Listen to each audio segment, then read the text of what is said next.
Just a friendly reminder that the opinions expressed on this show are not worth a Canadian penny, so disregard anything you hear that might get anyone in trouble. And despite some of the great ideas you may hear, don't try them at home. Go to a friend's house instead.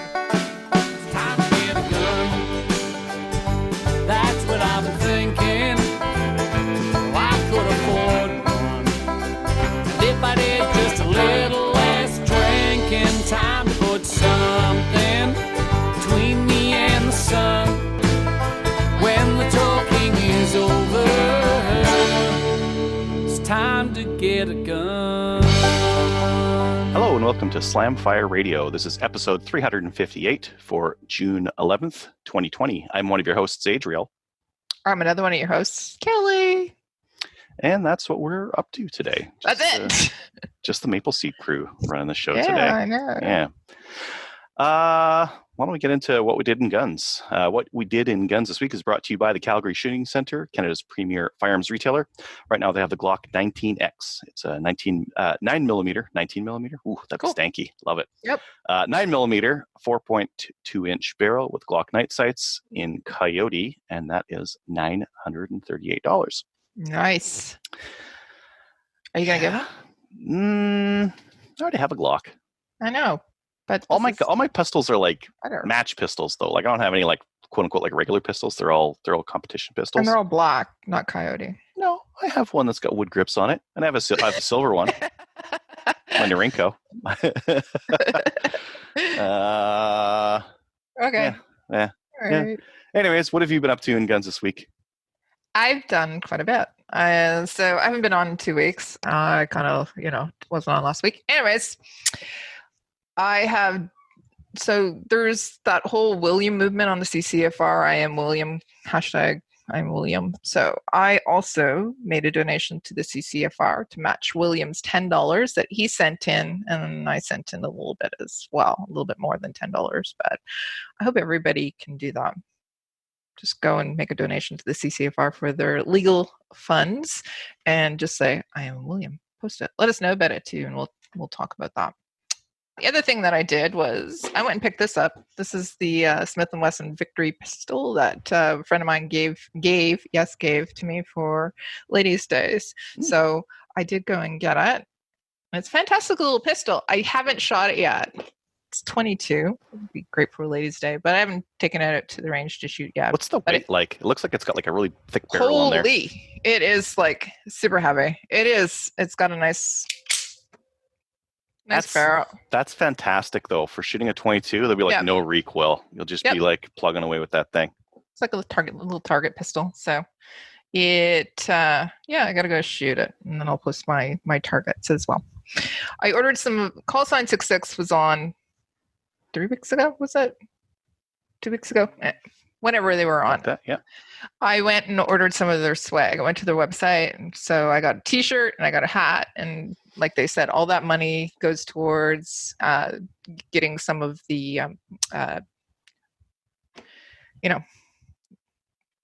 guys that were formerly in the military out shooting. So I went and ordered that stuff. They also went to their website for Bolt Action Coffee Company and ordered some of that.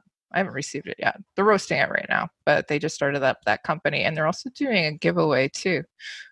They're giving away one of their courses. So if you go on to their website and then go and share it and tag people in it, do all that stuff, and then you can actually win one of their courses as well. So I went and did that. I went and saw my dad because I gave him a 10, or not me, but my family gave him a 1022 for his retirement. And when we gave it to him, I said, there's some parts, some upgrades that we can give you for this, and I'll help you install it. So I went and saw him on Saturday because I had to go and find all these parts. And I gave him a silicone bolt pin, so buffer pin. And then I also gave him the Matador Arms rotary coupler. So I gave him that, the mag coupler. And I also gave him the auto bolt relays, but I did not have any of the mag relays. The Matador Arms has a really, really good one. They don't have any in stock. I looked all over the place for one, and I wasn't able to find one. So I'm trying to find a mag release or extended mag release for the 1022, because there's two things that they really should have fixed on the 1022. One of them was the auto bolt release. bolt, The other, the other one was the mag release, because they both suck. So I'm trying to find that. Annika, if you're listening and you have some extra ones, let me know. I'll buy it off you. And then I also went skeet shooting last night. I went with Kyle and Kelly Kincaid. Nice. So, yay, back at the range. 28 gauge? 28 gauge? Of course I brought the 28 gauge. We have to keep it legal, right? So I went and did a round of skeet with them. We're going to plan on doing skeet every Wednesday now. So they're open Wednesdays and Sundays, and we're going to go after work on Wednesdays. Fantastic. Yeah, that's me. That's all I do with guns. What about you? Let's see here. I got my letter. I got your letter. Yay. RCMP letter notification. I think I might post it on some gun Reddits on Reddit and Instagram and that kind of thing. Mostly just to show Americans like what's going on here, because there's nothing I can do about this at this time. So I might do that. Are you going to write anything special on it? Or just post it? Just post. No, I'll let people know what's going on. I mean, most of this is just like a warning to them that this is what happens. This is what could happen. So I'll try to get that out. Okay. Let's see here. I put in an order with Go Tenda and the Calgary Shooting Center. I'm pretty sure I did those both when I was on the show last week. Last week? Yeah. You ordered something last week on the show, I heard. What did you order? I ordered, from Tenda, I ordered some like 2,000 rounds of 9mm because they had that cheap Federal aluminum stuff and it runs fine in my Shadow. So I'm going to buy some of that. Or I bought some of that. I got 4 10-22 mags and I got some 30-30 for my buddy. That hasn't even shipped yet because they're swamped. So they ship slow. And I also ordered from Calgary Shooting Center, Winchester Wildcat, and that shipped fast. So, yay! Whoop. Upside down. There we go. Just got it today. I haven't even unboxed it. I cut the plastic before the show, but that's it. So you haven't even opened it up. I haven't even opened it up. Let's see what we got here. So foam pack. It's so light. It's so light. When I saw what the price was on these, that's what I was like, oh, I got to get one of those. Oh, I'm going to have to cut that. How much was it? $309. That's good. Watch a mag release. Boop. So that you can release the mag just by pulling on these guys back, or by the traditional spot up here. Now, I heard this will take 10-22 mags. Serious? And it will take 10-22 mags. Sweet. And it has a drop that actually works. Not that bad. Does it work from the side? It works from the side. It pops it. Does it work upside down? So like in a 10-22, if you don't have that thing like straight up and down, it doesn't come out. Let's see if it pops. Boop.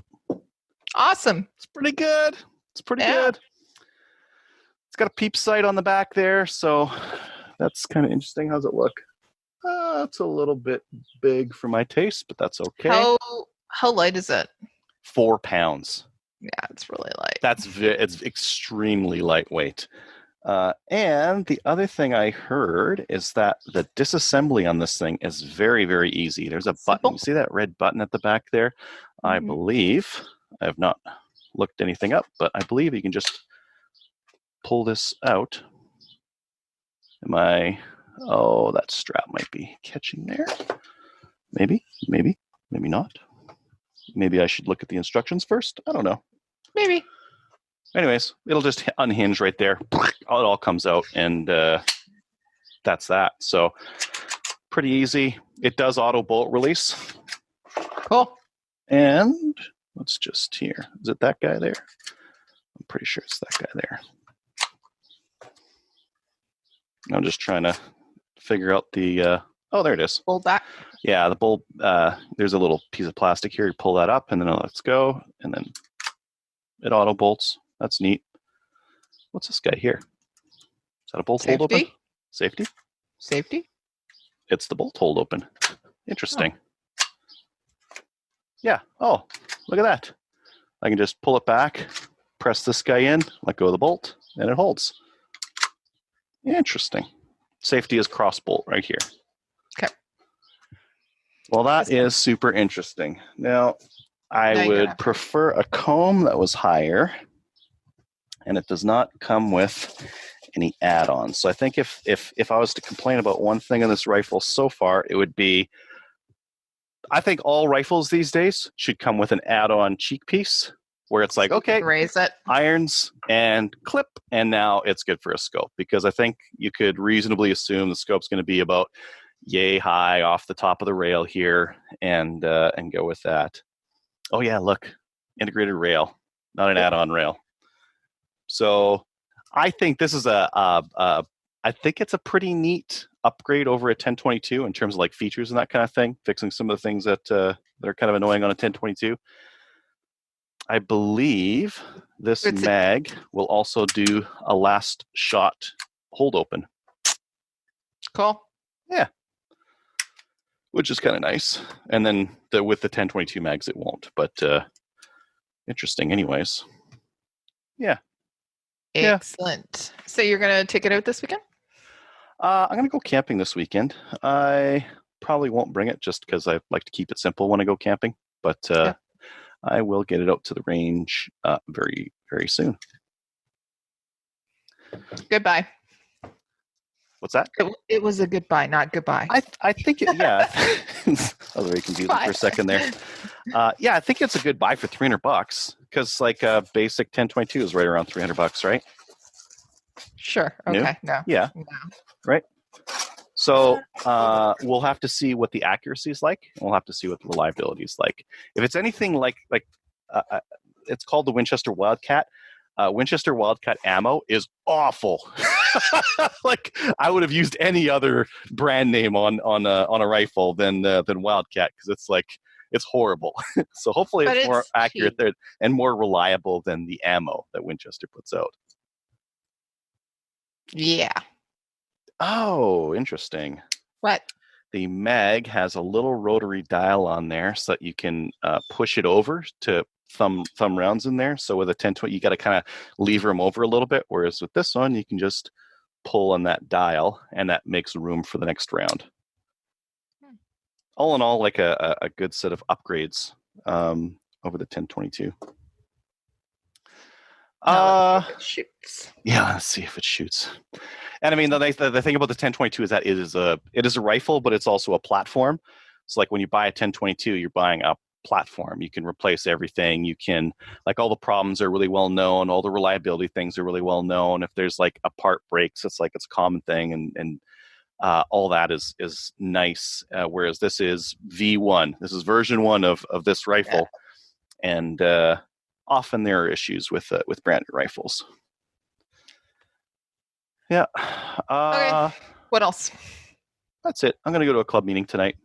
I got some maple seeds to do in next weekend, and got to make sure that we've got like grass cut and all that kind of stuff ready to rock and roll. So I have to figure out how to do that. Going to use, like, we've got a nice grassy spot where I want to kind of set things up, because part of doing events these days in Alberta, we've as of tomorrow, our limit is 100 people at an event. Yeah. So that's plenty, but you have to maintain social distancing. So that's 2 meters between people. And for something like Maple Seed, where you need everyone on the line, it's going to make for a lot of width. And yeah, quite a long shooting line. It'll be very luxurious. Most of the time at Maple Seeds, people are like kind of close. Yeah, and brass like gets down your neck and burns you, and like that's all part of shooting in close quarters. But with 2 meters, I don't think I'm going to get a lot of brass burns. No. It'll be nice. Nobody's kicking you. Nobody's shooting on top of you. Maybe even people aren't shooting your target. It's going to be nice. Yeah, I probably don't even need those number cards on the targets. People, you still will. Oh, I still need them. Yeah, you will. I know. And then, the other thing I've been doing is like pre-bagging and pre-binning everything. So it's like this bin packaged June 8th, so that when we pull them out, it's like, okay, this bin was packed on June 8th. There can't be any coronavirus in there because it doesn't live on surfaces that long. and I don't have coronavirus too. You so don't have that. yeah. So that part. But yeah, it's going to be good. We're finally getting some good weather out here, and it'll be nice to. It'll probably rain, but as it always does. But At least it's not snowing. At least it's not. Hopefully. That March weekend that I would have had the first one, it was going to be like pretty crappy. It was like 5 to 8 for the whole day. Pretty cold, but the Rona came around, so didn't get to do that one.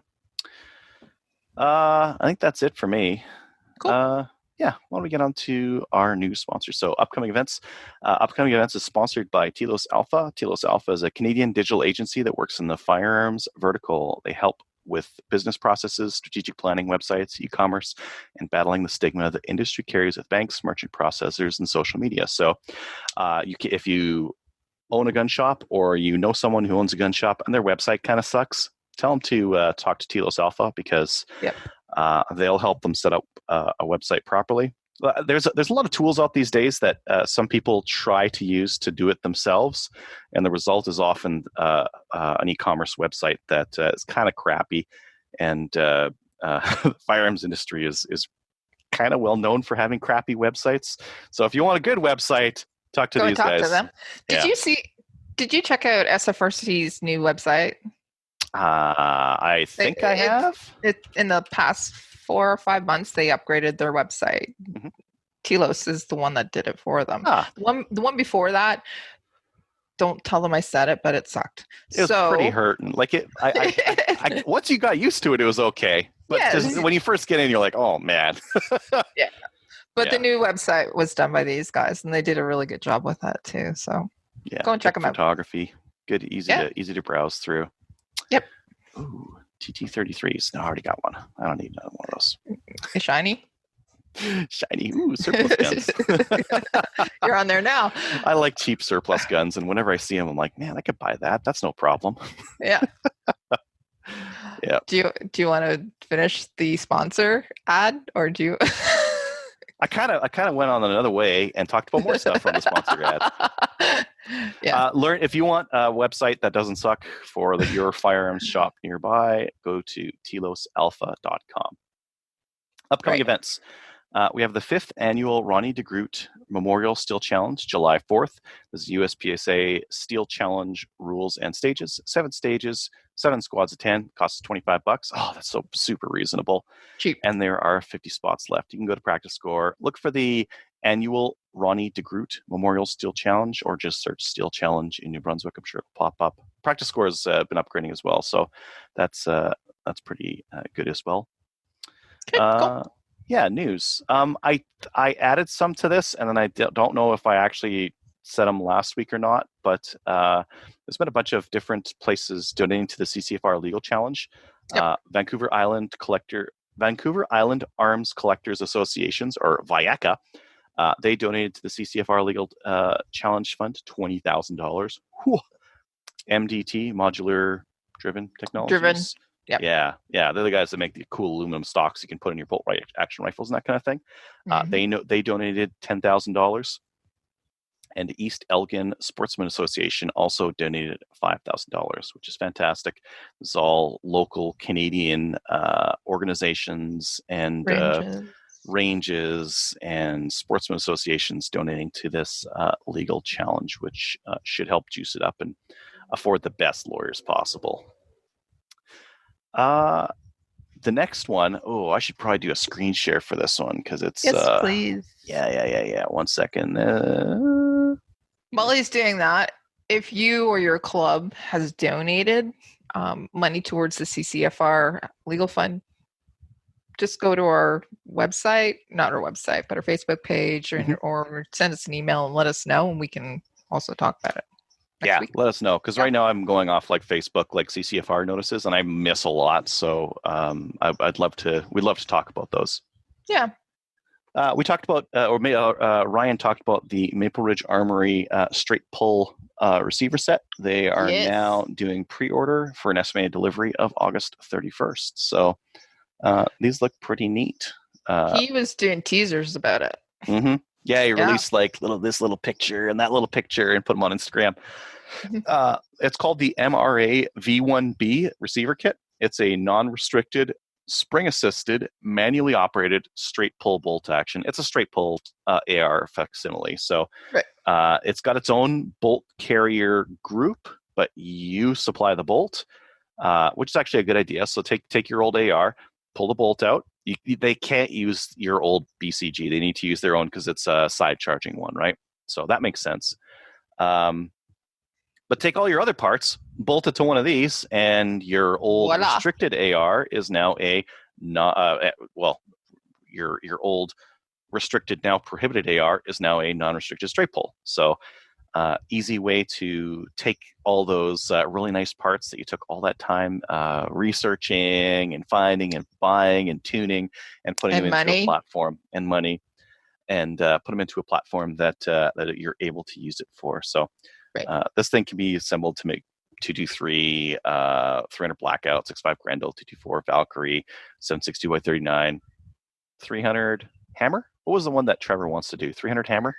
No idea. It was one of the 30 cals, or 762 by 40 WT if you're into that kind of thing. So it does come with a gas journal seal. But if the one that comes with is 0.75 inch. But if your rifle has something else, just take the gas block and turn it when you install it, and call it a day, and you don't have to worry about it because then the gas won't come out. It comes with the upper receiver, lower receiver, bolt carrier, charging handle, end plate, and that gas journal seal, and it is selling for $7.99. Right. So it's $200 deposit. You have to pay that. Estimated time of delivery is the end of August. It's awesome. Yeah, fantastic. Sweet. This other one, this isn't like the best price, but I loved seeing the price there because I remember, and I haven't seen this ammo before.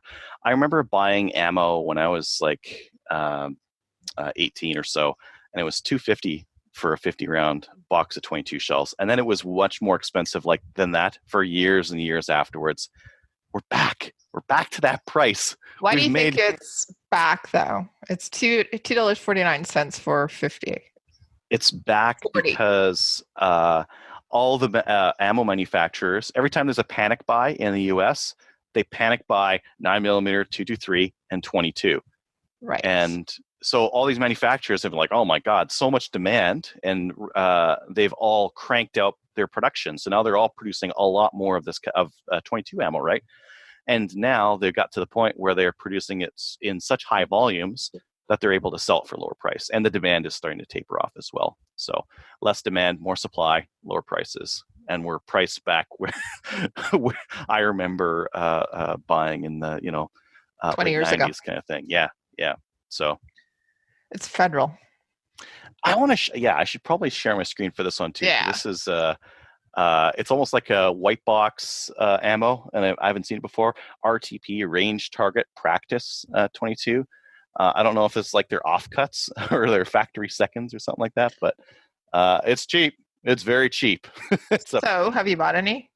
No, I just saw this today, and I was like, okay.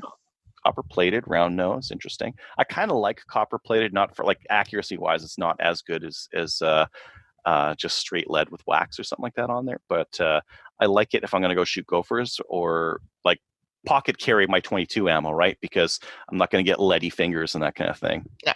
Whereas, this would be fine for that. But interesting and cheap. And there's a rebate. Yep. Oh, there's a rebate with it too.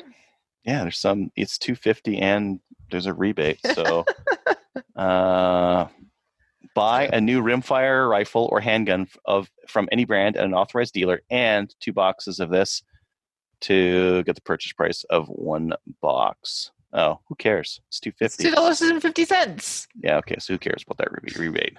But it's $2.50, so just buy some of that if you want to. Some people would care about $2.50. I don't. When I use like coupons, if I'm going to coupon, I'm going to coupon for serious, and I'm going to coupon like they all have a rebate associated with them. I'm like clipping out like UPC codes from like 200 boxes of ammo. Gotta get those good deals. See, what you do is you get your kids to do that. Mm-hmm. It's like coupon clipping. They would do it wrong. They would like cut that UPC in half or something like Shut that. up. It'd be ruined. They'd ruin my 50 cents that UPC represents. So people want to know where that deal is. The deal for The Maple Steven? Ridge one? Yeah, Or I the don't know federal- if he's talking about the federal. So the federal is available through Cabela's, Yeah. and the receivers through Maple Ridge Armories. Or Bullseye is doing the pre-order. True North Arms is doing the pre-order. A lot of the people who distributed Maple Ridge before, they're all doing the pre-order as well. So if you need some extra parts, that might be the way to go, because if you needed like something extra, maybe you could get it from True North Arms, for example. So lots of different options there in terms of where you get it. Okay. Cool. All right. Why don't we head on to the main topic? All right. Welcome to the main topic. For today, we've got Jordan from the Nighttime Podcast. Jordan, you've been on the podcast before, but welcome back. Yeah, I guess. Thank you. This is probably my third time. I'm like a veteran. Yeah. I feel, Well, like I feel like a gun enthusiast, like by proxy. Do you have any guns yet? Did you even do your PAL? I have. No? They're Pewers, and I haven't yet. No, just got. We're a bit more into like Guitar Hero, that sort of thing. So video games. I can relate. I've been doing a lot of gaming during the lockdown, but maybe let's get right into it. So you've been doing a couple of episodes on the Nova Scotia shooter. Why don't we talk a little bit about kind of what's been discovered since the incident happened? I mean, a lot of this information isn't really clearly coming across either, right? no, it's coming out really in bits and pieces. Like even from the very first moment this had all started, it's been just morsels of information, and really each piece of new information that's come out is just painting a more horrific picture of what happened, and also painting a more clumsy picture of how it was handled by law enforcement. And it's starting to look pretty bad. There's even like a group of senators who are calling for like a full like investigation into the police response. So yeah, it's not looking good for anybody involved in this. Yeah, I'm kind of surprised they haven't done a public inquiry on it just yet, and they're still just letting it through. I mean, it's hard to fault anyone for being panicked day of and making mistakes, because it all unrolled fairly quickly. But it seems that there was a couple failings in the lead up to it as well that were pretty key. Yeah, much like a lot of major crimes like this, is what's come out now and what's surfaced is there's so many red flags from this guy's background that in hindsight you're thinking like of course something bad happened, although of course nobody could have ever expected this. Right. So there's the question about how he was able to get to this point, but also even within the event, like people who are watching your show probably know the basics of the story is basically a disgruntled denturist who's ran a denture clinic, who had an interest in collecting police memorabilia. He got in a police car that he had bought, I guess when a police car is no longer used, it just goes to auction or whatever, and the equipment's removed from it. He had bought a few of those and had one in his garage that he restored, even with decals and everything, to make it look like a perfect replica of a RCMP car. He used that car in an RCMP uniform when he went on his shooting and arson rampage. He's kind of the incident. In the end, 22 were left dead, and it's been referred to as like a mass shooting, although several of the victims actually died in fire. He was burning homes down in his neighborhood when it started, and from there got in the police car with the uniform on and went on a shooting spree. But anyway, it's throughout the event when it actually happened, I think over a course of about 13 hours, the RCMP were hot on his trail the whole time, but it wasn't until very late in the game that they released kind of the information publicly that he was in a police cruiser dressed as a cop. When some of the early, and they're being criticized for that, rightfully so, because what's coming out weeks now since the event happened is the police law enforcement knew much earlier on that he was likely in a police car than when they had said they had known that. Like it's what it's kind of the reporting and investigation being done into their response is showing is that they knew a lot earlier, and likely lives would have been saved had people had known. Yeah, had they pushed it out over the Amber Alert system rather than over Twitter. Yeah, that was kind of the debate, and it's like the Amber Alert system, or I don't know what the technical name is, but basically the idea that you would get like update on your phone, saying, emergency, this is happening. Yeah. I guess people thought they should have used that system. They didn't, but they did use it for the coronavirus, during the Easter weekend. So it's like you literally would have had been living under a rock at that point to not realize that you needed to social isolate and it was a pandemic, yet they used it for that reason, but not when, a guy dressed as a cop driving a replica cop car was driving around the province, shooting people and burning their houses down. Yeah, exactly. I have heard that criticism as well, and I mean it's justified because Twitter is not a majority social media platform. Even like most people aren't on Twitter. Exactly, and I think the way the RCMP have addressed that is that their plan was if we put it on Twitter, the news source and media, CBC and all that will get access to it and they'll spread it for us. But it wasn't really that like this was a breaking kind of event that people needed to know about. Like there was, when you hear about some of the victims and what happened, it's, like one lady seemed to just be walking down the street and he just pulled up alongside her and ended her life. She likely wouldn't have been out for her casual stroll around the countryside had she known this was happening. That's just one example. But yeah, exactly. So, in your episodes, have you found anything interesting that's happened in the last couple of months, or anything that's been revealed that kind of shocked you? Oh yeah, like really when this all happened, I remember getting up in the morning and seeing like the tweet that we just mentioned that RCMP put out saying, there's somebody, an active shooter, and they're thought to be driving a police car. And I remember watching the news kind of break on my phone being like, what the heck is going on? And it wasn't right in where I'm living, so I wasn't too worried about it. I was going about my day. And then a little while later, it was where they were giving updates as far as his location in the car. It seemed like he was kind of coming for Halifax. And then my wife even said, like, I was out shopping. She's like, come home. Like, you don't know what's going to happen with this.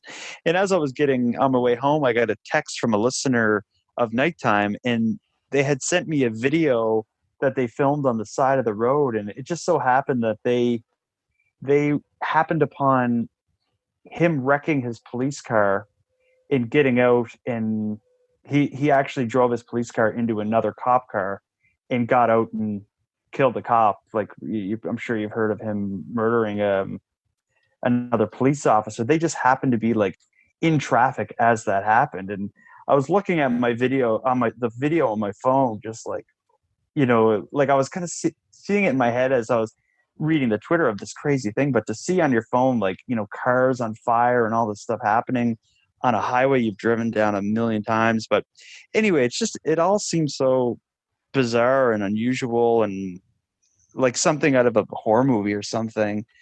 In fact, there is a horror movie called Maniac Cop about a guy who goes in a police uniform doing horrible things. But anyway, as far as what has come out in this, looking at this guy's life is just a really troubled picture of somebody who's had alcohol problems, anger problems, has subjected his partner to like what sounds like pretty extreme domestic violence. He had an interest in illegal firearms, which I'm sure you know a lot more about than me, but my understanding is he had some pretty heavy duty kind of firearms that were illegally owned, and it sounds like they were brought into the country illegally as well. Yeah, we're not sure right now because the police aren't giving any details, and they're the only ones with details. So unless they leak that, we won't know. The neighbor did say that he had some what looked like assault firearms, but like, what is that?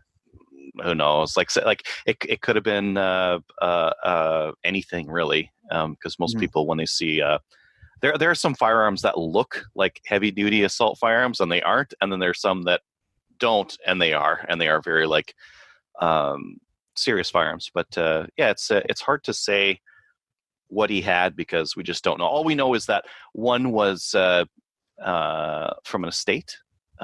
Whether he got it directly or the person who had the estate gave it to him illegally, one of the two.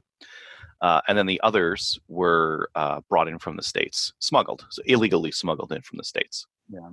But I guess the fact of the matter is he didn't have them, like just by them simply not being registered, wouldn't that just make, an otherwise acceptable firearm illegal if it just wasn't registered? Is that how that works? There's registration on restricted firearms. Non-restricted firearms aren't registered.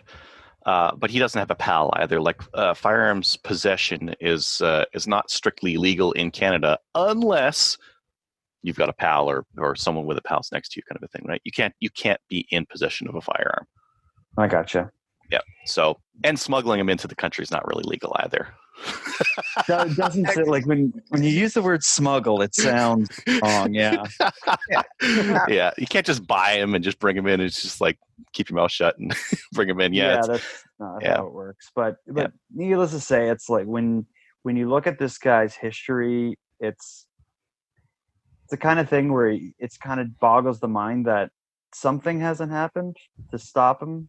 But I guess at the same time, it like what I've learned in years of covering crime on my podcast is that it's like you got to do something really bad before anyone actually takes a look at what you have going on. Like you can, like his history included a pretty vicious assault on a young man outside of his business. Mm-hmm. So basically, I talked about this in my podcast, but I mentioned the shooter had owned a well-known denture clinic in downtown Dartmouth that just so happened to have a bus stop in front of it.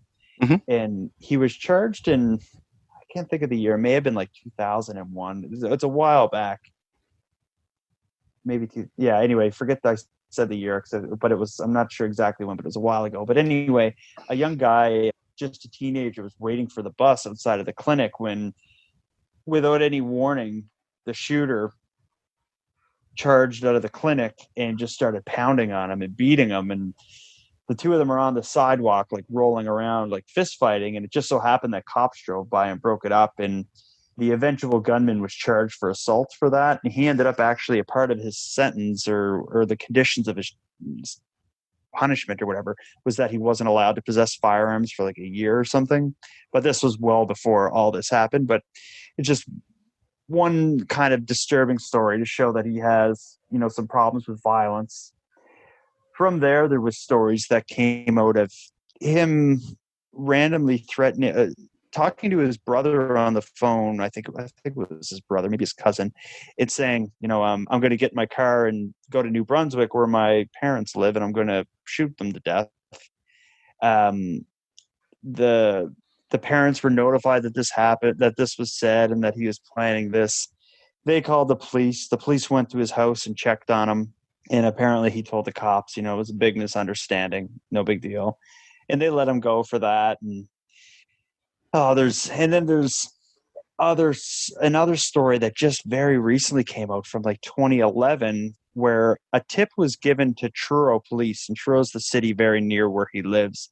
Mm-hmm. A tip was given to the Truro police, I think it was 2011, telling them that this man, the eventual gunman, the denturist, had made statements to say that he planned to kill a cop and that he had illegal firearms and plenty of them. The RCMP, and a part of the tip went on to say like he hides these firearms like behind his chimney in his fireplace or something, and mm-hmm. that he travels to and from Halifax to his home with an illegal handgun. Like it was a very mm-hmm. detailed tip. But what ended up happening is like the Truro has their own police force, but the gunman lived outside of the city in kind of RCMP territory. So Truro did some minor investigation and then passed it along to the RCMP. It hasn't really come out what the RCMP did, but whatever happened wasn't sufficient that there was even records kept of this. So this had only come out very recently that this even happened, but it's when you kind of put all the red flags from the gunman's history together, you see someone who had, again, like I said, multiple times police were notified that he had illegal firearms. He had charges of violence. He had made statements that he planned to kill a cop, and that was sent to the cops. And they knew about this. It was put out on like some kind of police wire where all the different police agencies in Nova Scotia had found out that this had happened in 2011, but none of this stopped him from doing what he did. And he basically had 13 hours dressed as a cop in a cop car to go around doing very horrible things. And it's almost like, when you think about it, it's he was able to get away with it for so long that night and into the next morning because of the outfit and the car. Yeah. But it's a real horrific thing to think about, is these people, like, their last moments would have been, I think a lot of them are probably like, oh, I'm going to be safe now. Here comes a police officer. Right. Yeah. I mean, just reading about it day of, it kind of reminded me of September 11th in the uniqueness of the strategy used and how it completely exploited this vulnerability, right? Like before September 11th, if there were hijackers on an airplane, just let them do what they need to. We'll go to Cuba or whatever, right? No one thought of, well, they're going to run the planes into some buildings, right? Yeah. Similarly, like this cop mass shooting, this hasn't happened before. No one's done this kind of thing or tried this kind of thing. You mentioned a movie that talks about it. That must not be a very popular movie. I haven't heard of that one. I'm really into like 80s horror. I think they made there's like Maniac Cop 1, 2, and 3. There was also like kind of a copycat one called Psycho Cop. This is going back a long time, but I don't like, not to say he took inspiration from it or anything, but it's that's just something, like, when it happened, that was the first thing I thought of, because I really like that. I used to like that movie series. Yeah. I don't think I'll ever watch it the same way, but yeah, this I get what you're saying, like, but what it reminded me of, as well as just in the senselessness of it, was what happened in Vegas with the guy in the hotel, like shooting down at the concert.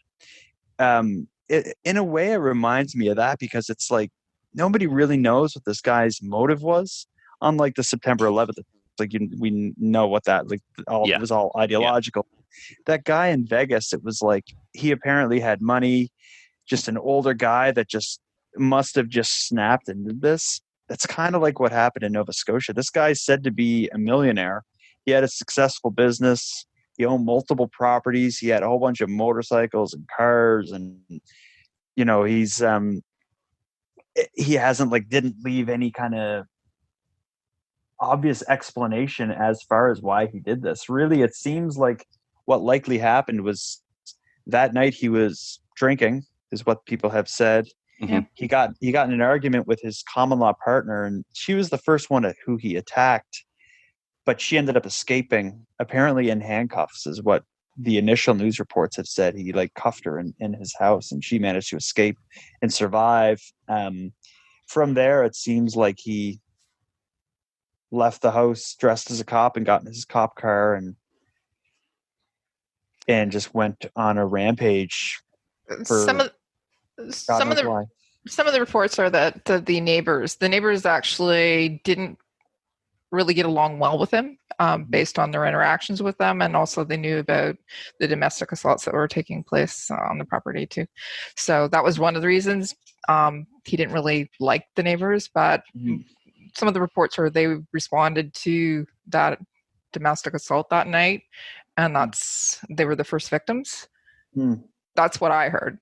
Yeah, it's like, I think there's probably a lot of different versions of it going around, and I don't know what's going to happen. I think until his common law partner's story comes out, because she survived, she spoke to the police, and they know her story, but I think it's when that becomes public knowledge, that's when the facts will be known.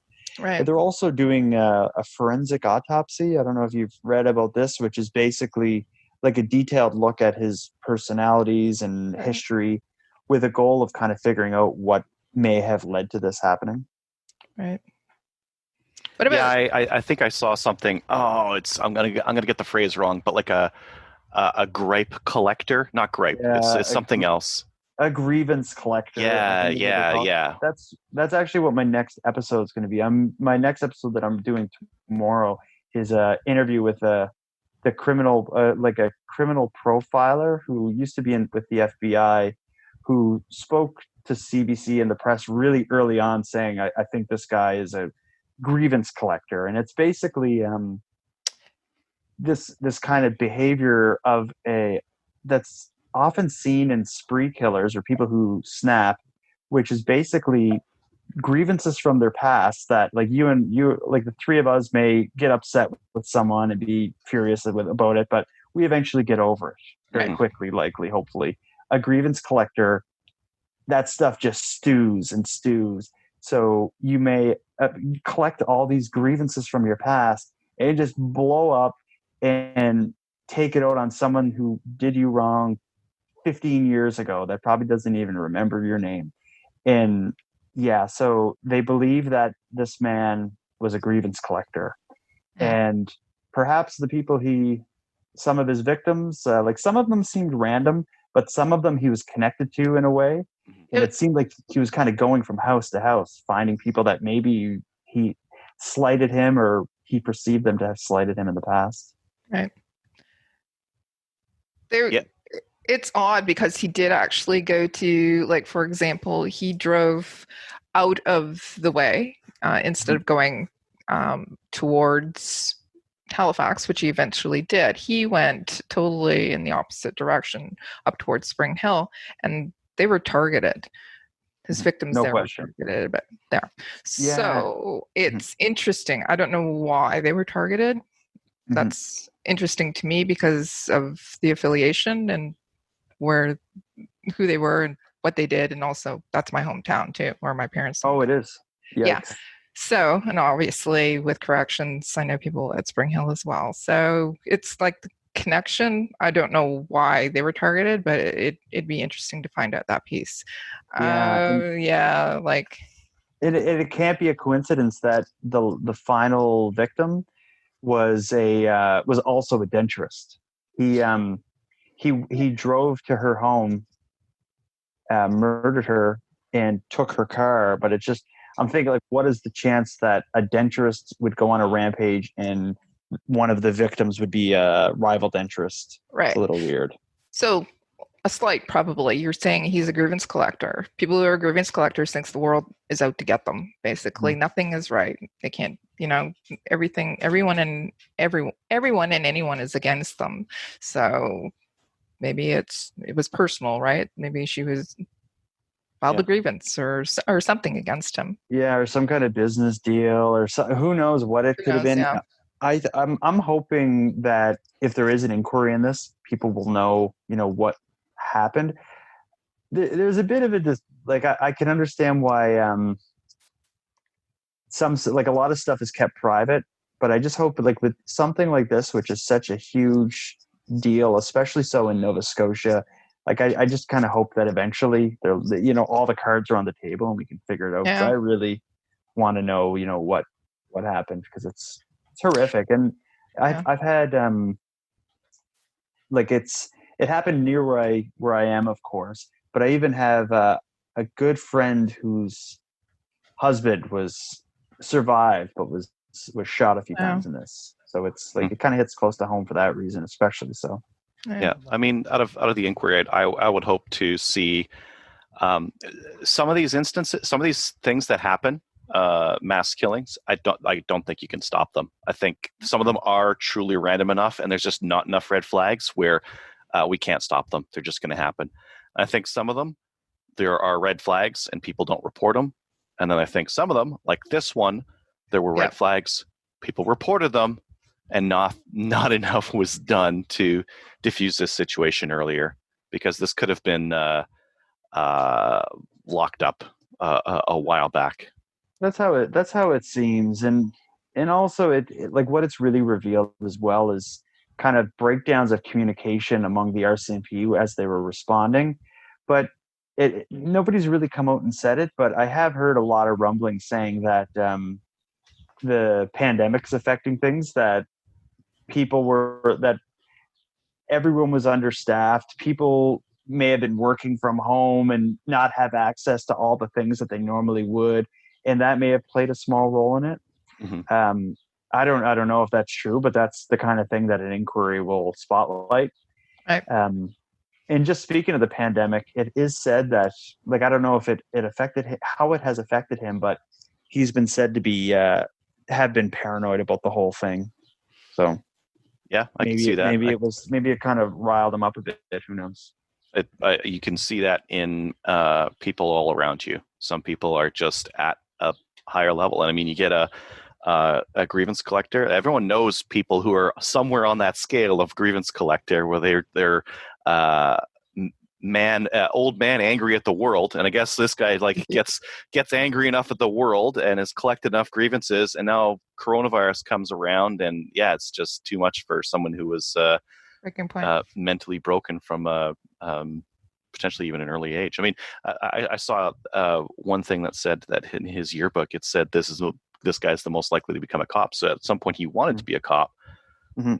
And I think there's a couple cops in his family as well, so it seemed to be not too far from him. Yeah. That was one of the questions that I had. Does anybody know if he applied to become a police officer? The fixation about having the uniform, the car, but does anybody know that if he applied and got turned down, and that's why it turned around or he wants to kill a cop? Yeah, I heard that, but I haven't seen it in any official way. Just hearsay that he had applied really early on in his life and like didn't get in for some reason. Mm-hmm. But what has come out and people have said is that he did carry a grudge against police and saw himself as better than them. He did get a speeding ticket, very shortly before this had happened, 2 months ago, I think. I can't imagine he took that well. Like, it's kind of actually, here's a story just to talk about cops and stuff. I talked about this on my podcast, and it's kind of this like serendipitous moment where you probably know Frank magazine. Yep. Okay. So Frank magazine are like the most hated gossip kind of magazine in Atlantic, Canada, where it's usually, this school teacher is sleeping with this school teacher, and then pictures of their kids on the front page. Like, it's that kind of gossip rag kind of thing. But they do some really good reporting as well.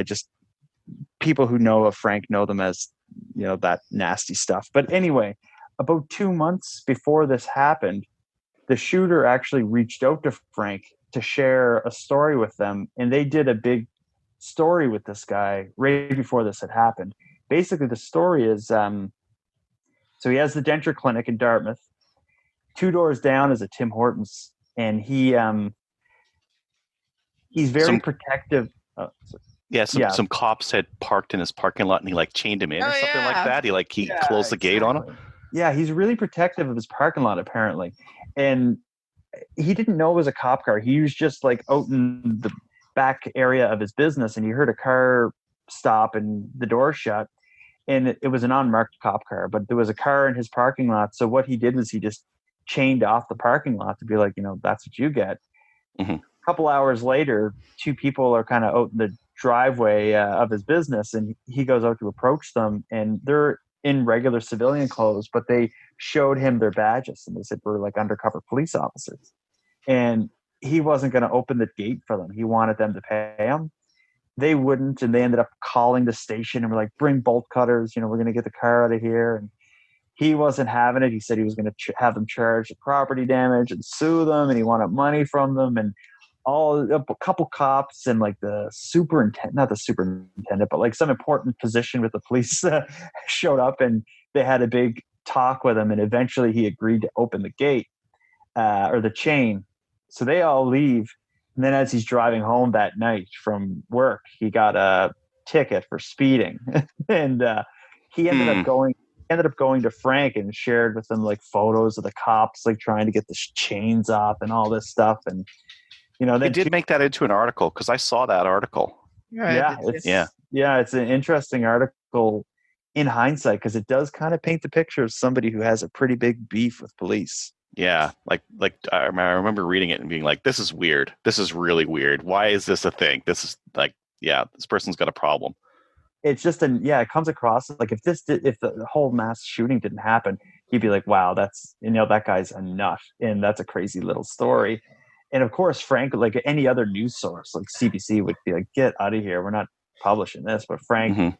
they're just like, yeah, like that's their kind of jam. But it it paints a weird picture, and other things like what's come out is people saying he would put on his uniform and quote unquote role play as a cop.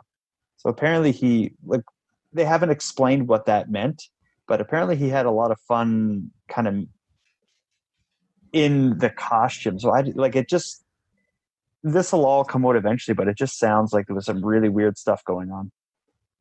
Yeah, if you were a friend with this guy, it would have been like, "Huh, how do you explain away this weirdness? This is pretty weird." Yeah, I don't think he had that many friends, from what I heard. Yeah, it seems like he was quite the loner, and anybody who was close to him seemed to have some nasty stories about him. So, including family, like he had a big falling out with family over a property sale and money. Like it's the guy just seems like an all around nightmare, and for it to end up like this in the end, it's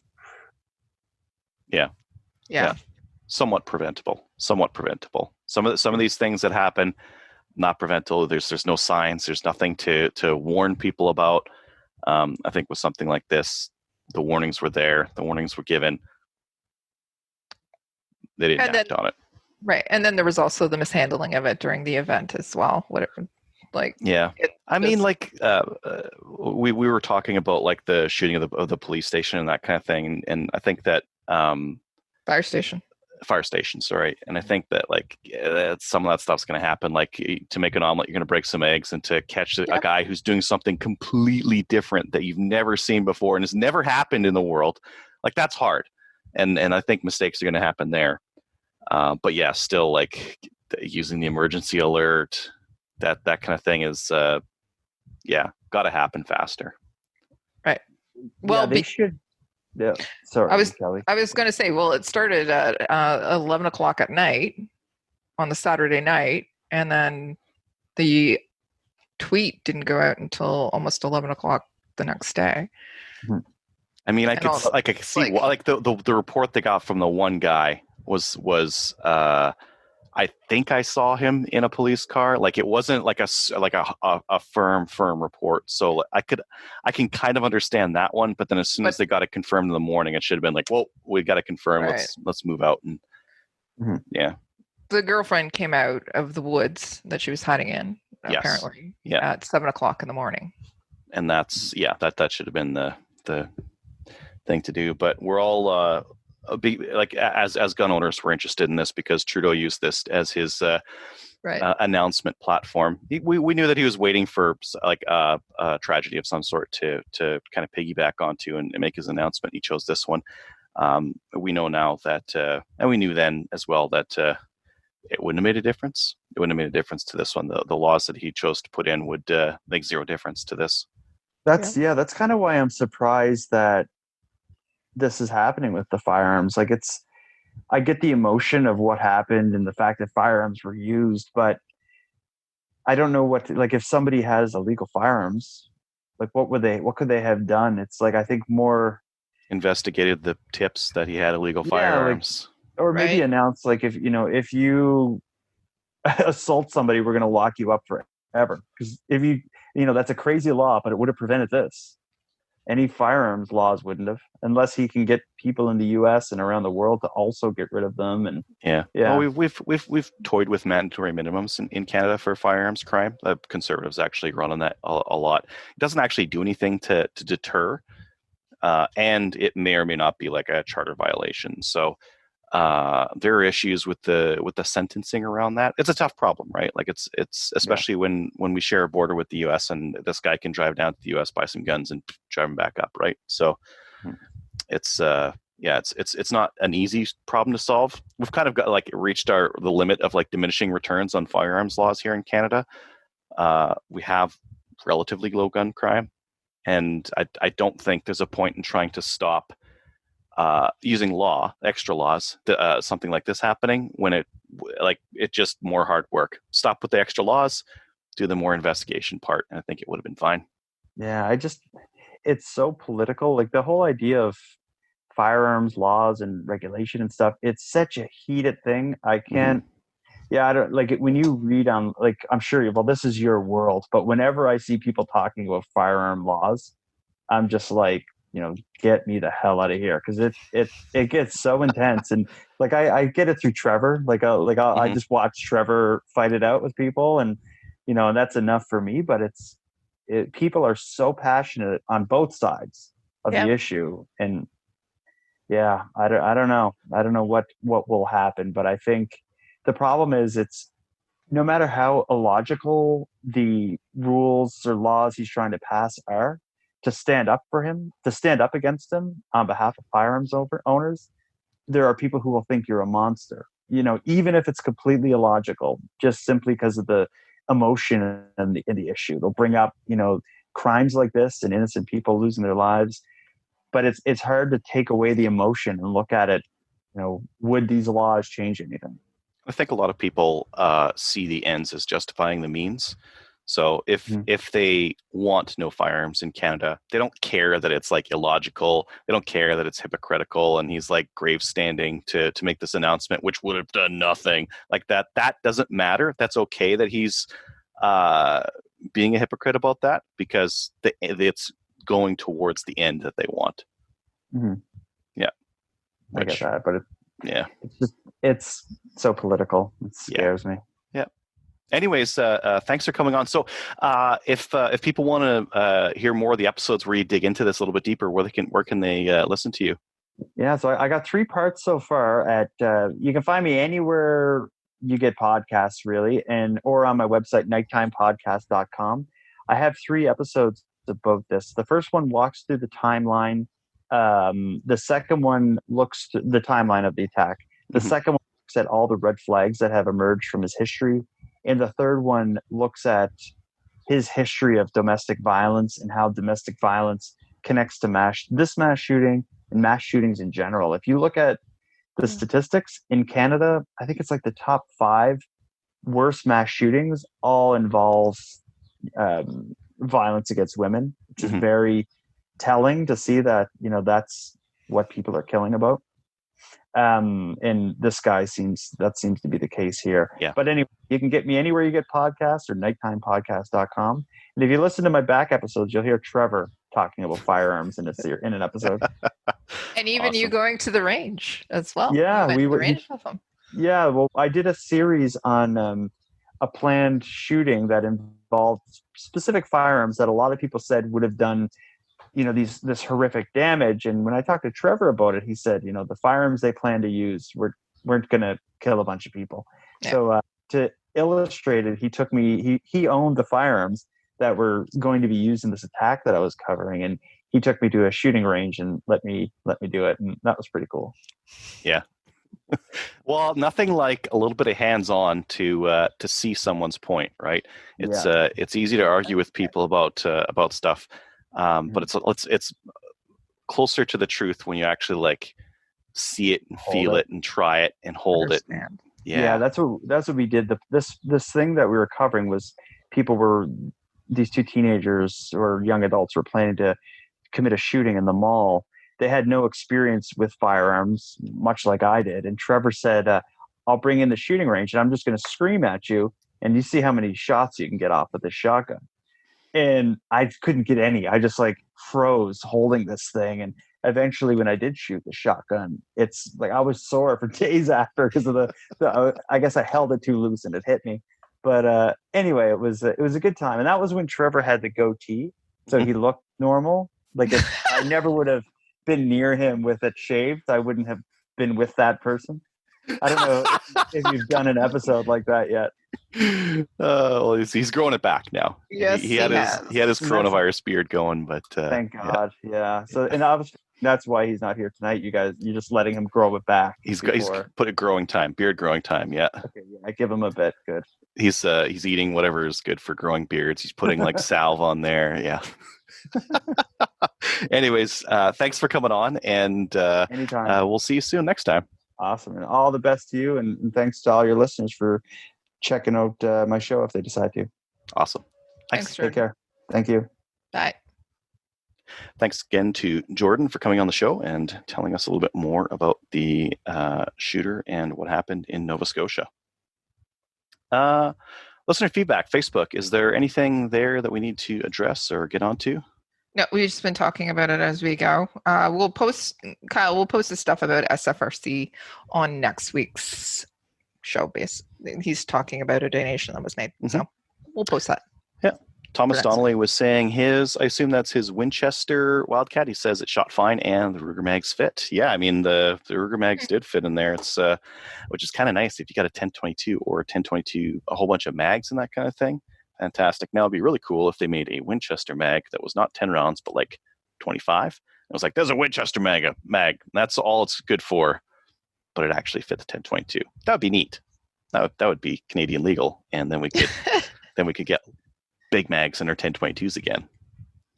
Probably not going to happen though, because if they did that, then in the States they'd be like, oh, here's a Ruger 1022 compatible magazine. Maybe they wouldn't. I That'd don't be think it's going to interesting. happen. A man can hope. I can hope. Right? Sure, you're allowed to hope. I hope I win the lottery too, but I know that's not going to happen. This magazine, the way it stops the bolt, it's got a steel thingy there that pops up. It's got a tab, Yeah. and that's what keeps the bolt open at the on Neat. the last shot. So yeah, This magazine has a lot of open spots for crud to get in. In terms of which one I would pick if I was going to go like shoot in the desert, it would probably be the Ruger mag. But I think this one has more features. It's lighter. And it's less bulky. It's definitely less bulky. yeah. Interesting. We'll have to do a full review when I got a little bit of chance to shoot it. Yes, and you whatnot. will. Yeah. Let me know what you like better.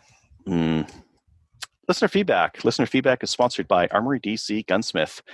Armory DC Gunsmith is a full-service gunsmith who specializes in firearms refinishing. He offers hot bluing, parkerizing, and Cerakote finishes, as well as wood refinishing. Check out his online inventory of new and used guns, firearms, accessories, optics, and more at dcgunsmith.ca. He's also on Facebook and Instagram. Did you want to take this first one from Webster?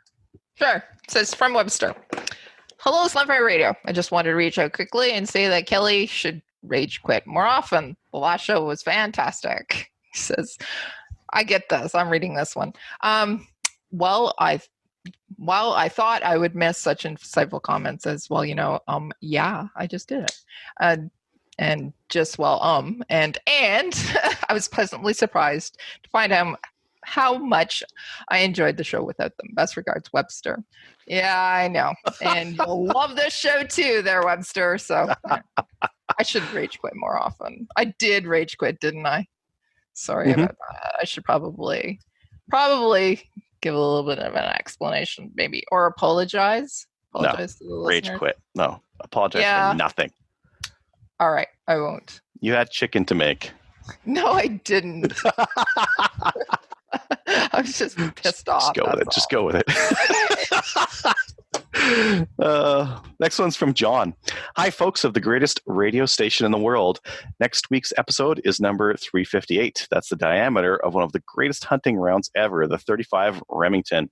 I love my Marlin 336 in 35 Remington. Thank you for what you do. I've only recently found your podcast, but love them. Sincerely, John Noob Gunner Leslie. And P.S. I can send a picture of my Grampy's old rifle if you like. Yeah, send us your pictures. I don't know if you noticed, but I'm real lazy with like taking pictures for the show, and I prefer to just use whatever you guys like send in. So send in your pictures of your guns when you send in an email, and we'll probably use it in our show. Yeah. You've used some of them. Some of them are really good. Especially Or that- really interesting. Yeah, Some yeah. like real weird stuff that I have never seen before. Yeah. You need to read the next one, and I'll read the one after Okay. that, unless you know how to speak Mi'kmaq. I Yeah. think I can do it. I'll Okay. try. Adriel, Okay. when you buy a new 22 for the hunting gear guy, and I was wondering, do you go ooh ee ooh ting tang walla walla bing bang? P.S. Trevor sucks. Guess who that was from? James B. Yeah. Yeah, Ginger Snaps. Ginger Snaps. Yep. Fun fact: I had to put a password on the EMT over to the Calgary Shooting Center, and I made it that phrase. Now everybody knows what your password is. They asked me to do it, but it's only that one. All right. Only that one? Only Okay. that one. Only that one. Do you want to take the next one? Okay. So this one's addressed to Gallon, although Gallon was on last week. Everybody knows that. But it says Quaig Gallon. That means hi Gallon. Loved your synopsis of the leaders. Just want to clarify on Sloan. It was Jim. How do you pronounce his last name? Can you pronounce that, Adriel? Calaholis? Kara Helios. Okay, whatever. Who got kicked out twice, not Sloan. Sloan attacked Dr. Pam and Keller, Kara Helios. whatever, attacked Shura Law, a financial banking. And he says, Willalin, Chief Gregory B. So he said, thank you. The language That's of that? It's Mi'kmaq. Okay, cool. Okay, cool. Next one from Other Trevor. I'd like to thank Trevor for the help with the 1911 and listeners that donated parts. It's finally finished and I fired it today for the first time. Also, to all the listeners that helped me out after the big fire, a big thanks. My house is being repaired. Drywall has started Monday, the 8th of June, and I should be back in my house by mid-July. I've also put some videos on YouTube documenting the process of the work. If anyone wants to watch, I've included a link. Also, Denny at DC Gunsmith for all the work in repairing my guns after the fire. A big thanks got me up and running with my new Remington 700 in time for Spring Bear. Nice. That's And he right. did provide a picture as well. Well, I'm going to use that as the show picture because it's there. Yeah, And but- because I really like the logo on the side of it. Yes. It's Thanks the, to Denise. It's the Cobra logo from like G.I. Joe. Yeah. Yeah. Yeah. It's really cool. I love 80s and 90s cartoons. I like Wonder Woman. Mm, mhm. That's me. Uh, Okay. If you'd like to email the show, send your email to slamfireradio@gmail.com. We'll read it. We will read it. Yeah. And if you put a picture, we'll probably We'll use that post too. it. I don't care if you didn't sign your rights over for it. We're using it. And if you don't like it, you can ask for a full refund of your cost to buy the show. Speaking of cost to buy the show. Whatever you paid for to buy the show off of Stitcher or whatever thing you use, yeah, we'll refund you that. Zero. Podcast app reviews. If you'd like to review the podcast, go ahead and review us. I seem to remember actually I asked people to review us on Facebook. Did we get any reviews on Facebook? Nope. Is that a thing? Is that a thing Sure. that people can do? It is something people can do, but they just don't do it. Go review us on Facebook if you can, because that might be a thing. I think it's a thing that you can It do. is a thing, and they can do it. But Okay. All right. Yeah. Go review Slamfire on Facebook. Give us some 5 stars or something. I don't know. Patreon supporters, if you'd like to help the show, go ahead and sponsor us on Patreon. It's a once a month. Most people set it up for once a month, and you can sponsor the show for $1 or $2. And if enough of you guys do it, it helps with hosting and that kind of thing, so that we can put the show out. New microphones, new like computers that run properly and don't overheat and stop in the middle of the show.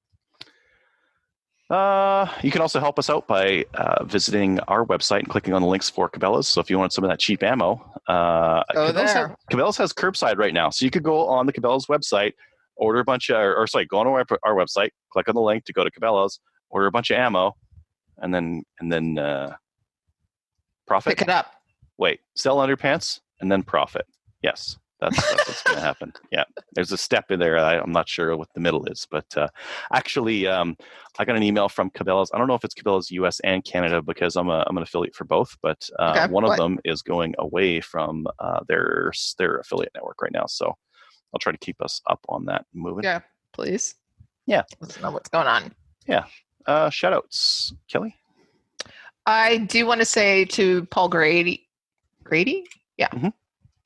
No, sorry, not Paul Grady. Dan Grady. I don't know where Dan. Paul came from. Mhm. Dan Grady. I wanted to say congratulations to him and his wife for the birth of their son. Yeah. Oscar. So congratulations to them. So just want to say that. Awesome. Yep. Any others? Nope. Nope. What about you? Nah.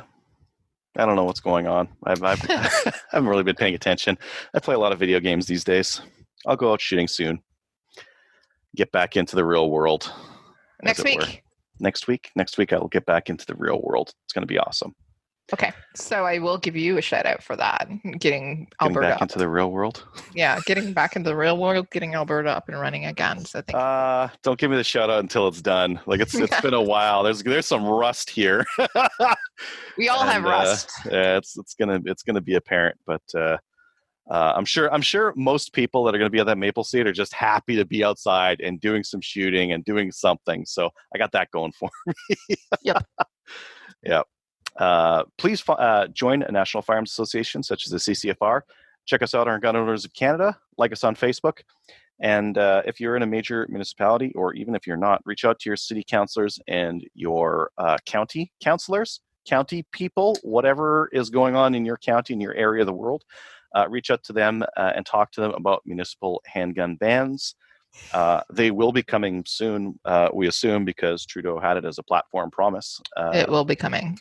Yeah, it will be coming. So talk to them and try to get them on your side to not ban handguns or put in something god awful like central storage, because if you don't talk to them, they're going to come up with their own crazy ideas on what's going to solve this gun violence epidemic, and you're not going to like the answer. So best to reach out to them, get them the information that they need right now to make an informed decision and not make a huge mistake. Correct. Also make friends with people not in your city. Just saying. That live out In case you need to move. I've already made plans. Yeah. That's as for as much charter challenges there have been on the OIC, I would see this municipal gun ban one as being much more legally dodgy, because it's going to be hard to put this kind of thing through, like to put in legislation that's going to force people to move. That's not really Canadian. That's yeah. Anyways, reach out to them now, and we'll see you next week. So if you have any comments or questions for the show, please send an email to slamfireradio@gmail.com. Now go grab a gun and shoot something. When the talking is over, it's time to get a gun.